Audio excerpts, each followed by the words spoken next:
there are a lot of things that we teach children that we probably shouldn't. So, what do we need to stop teaching the children?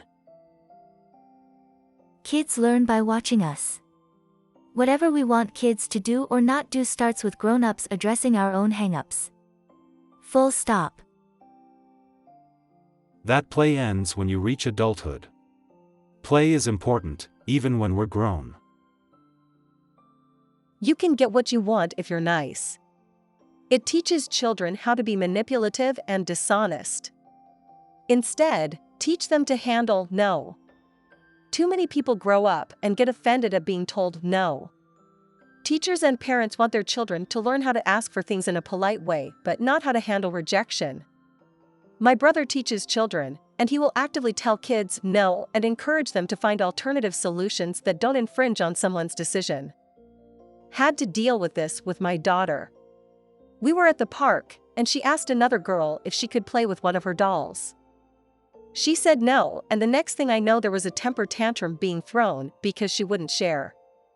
Got shirk from my ex and my parents because I explained to her that not everyone has to share, and she could say no if she wanted because it was her toy. I'm a teacher, and a few years ago, I was attacked by a student. This is elementary, so it wasn't as scary as you're imagining, but he was a large boy throwing his full weight at me. Another student had to pull him off.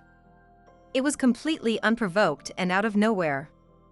The attacking student wasn't one of my students, and we'd been having a completely neutral conversation prior to the attack. I wasn't injured, just minor face scratches, or traumatized, but the kid's behavior was absolutely unacceptable.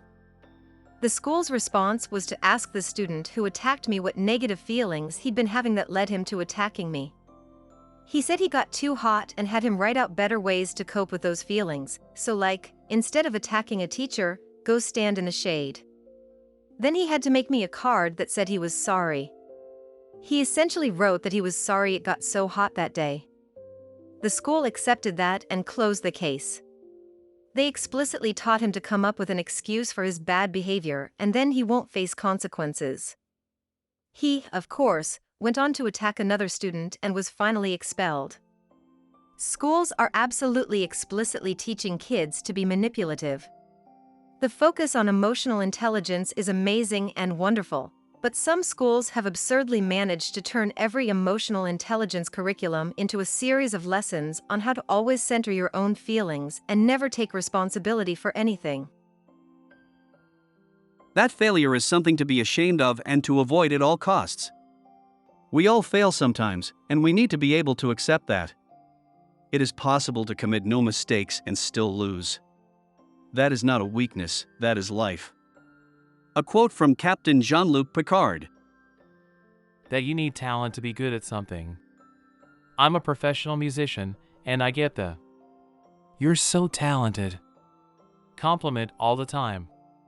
I know it's meant well, but I've busted my butt to get where I am today.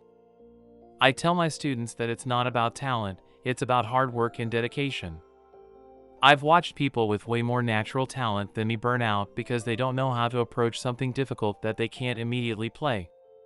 In my sophomore year of high school, I auditioned for a district-level band festival in my state. This took 40 to 50 kids on my instrument between 5 bands. I made the 24th alternate. 24 other kids would have had to bail for me to be the bottom chair of the bottom band. I'm a semester away from finishing a doctorate, have a private studio, and tour the US in a professional band. It's all hard work. I don't believe in forced apologies. They're not legitimate apologies, and the other child knows this. I also don't feel adults should force children to accept an apology. Forced apologies and acceptances don't have any benefits. I am a third-grade teacher. My students know I won't force an apology. Instead, I speak to the students about their choices and how they made others feel. I've found that, once students realize what they did, they do apologize on their own, and the other student does accept it because they know the apology is sincere. Oftentimes, students will even try to resolve the issue on their own. It's common for students to ask me if they could speak alone in the hallway. They then return proudly stating that they resolved their issue. Obviously, if something is not resolving itself, I'll continue to help students through it. I will also step in for more significant disagreements. However, I've found that students are able to resolve issues an overwhelming majority of times.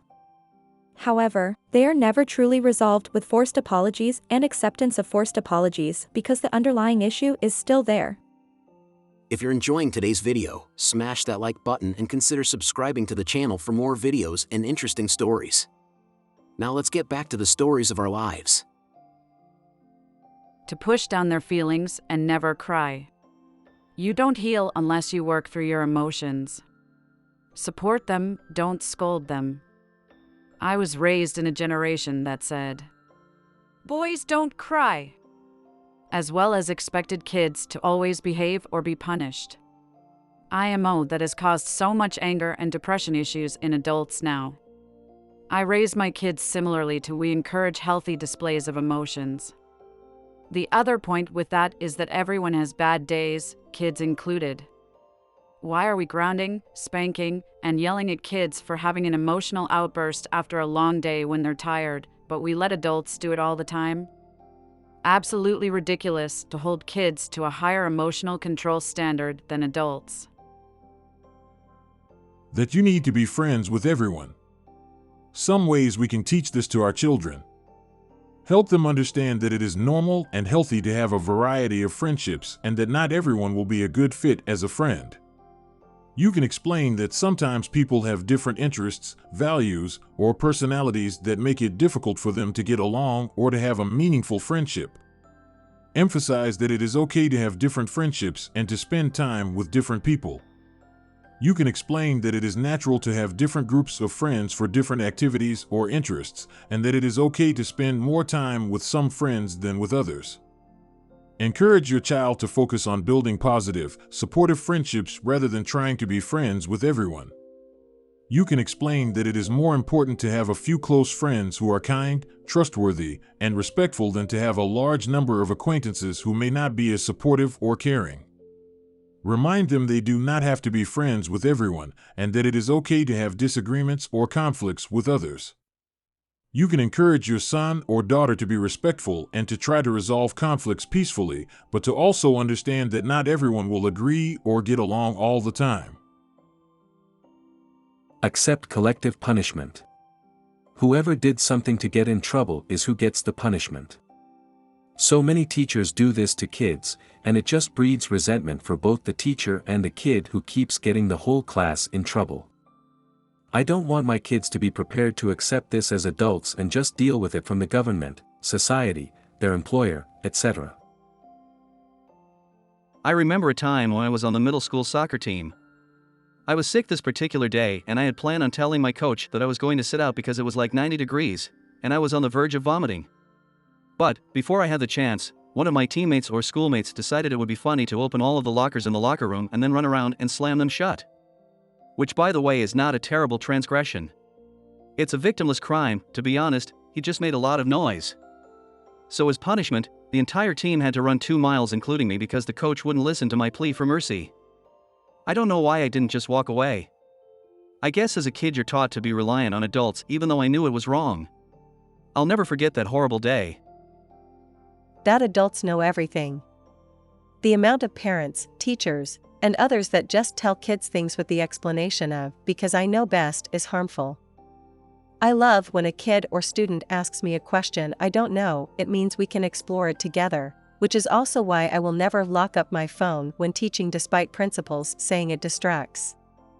It's a research tool. I also admit when I make a mistake, or when I'm unsure of a certain topic/lesson. I explicitly state that I'm not good at this, but I researched some good lessons online and asked other teachers for help. I don't feel there is anything we need to stop teaching kids that is common. I feel we need to teach children boundaries. I don't know if it's COVID related or what, but I work with children, and these last few years I've noticed kids are having huge boundary issues. It seems that while parents were teaching them about electronics, hygiene, or even just how to prepare food for themselves, the parents forgot to teach the part where the child has to ask for these things. Not just go and take them. And that generalizes to school or other people's houses.